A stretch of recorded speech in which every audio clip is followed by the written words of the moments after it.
Assalamualaikum warahmatullahi wabarakatuh. Pada video kali ini saya akan menyampaikan sejarah singkat komunikasi. Sejarah komunikasi sama tuannya dengan sejarah kehidupan manusia. Semenjak Nabi Adam alaihissalam diciptakan dan tinggal di surga, terjadi komunikasi antara Nabi Adam dengan iblis yang salah satunya diabadikan dalam kitab suci Al-Quran. Nah, salah satunya dalam surat Al-Baqarah yang terkenal karena sering dikutip. Kemudian pada zaman Nabi Muhammad, wahyu pertama yang disampaikan kepada baginda Nabi Muhammad adalah perintah untuk berkomunikasi, yaitu Iqra, yang artinya bacalah. Nah, tadi ini merupakan kisah pengantar mengenai komunikasi berdasarkan informasi ketuhanan atau biasa disebut dengan normatif. Selanjutnya kita akan beralih kepada perspektif ilmiah berdasarkan fakta ilmiah yang sudah ditemukan. Nah, bila mengacu kepada M. Roger di dalam bukunya Komunikasi Teknologi the New Media in Society, ada 4 era di mana bagaimana manusia berkomunikasi.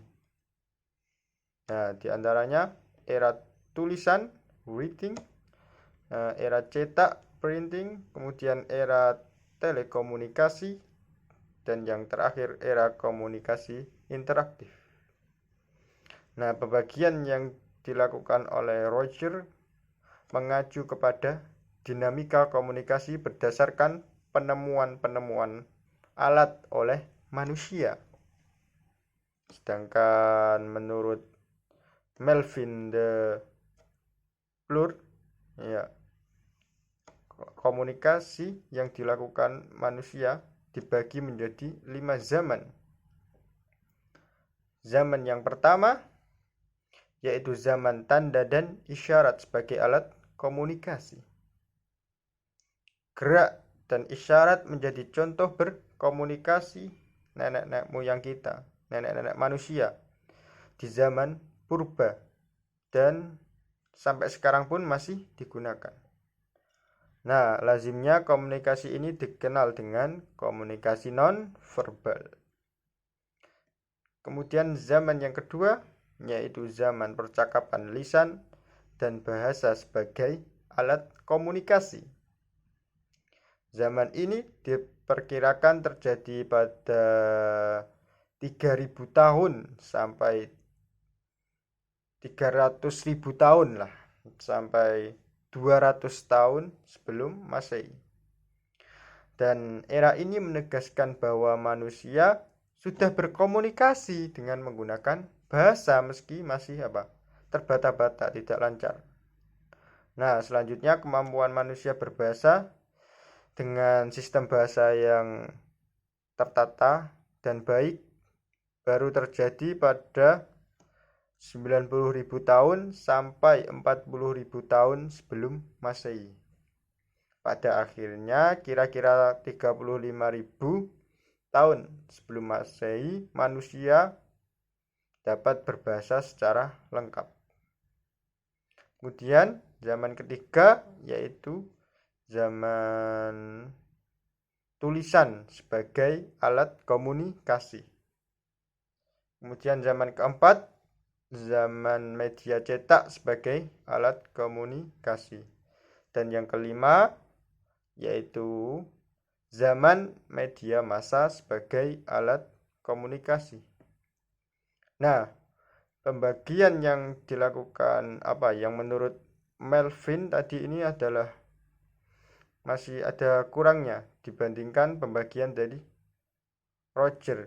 yang justru telah menyinggung era komunikasi dengan media baru atau media interaktif.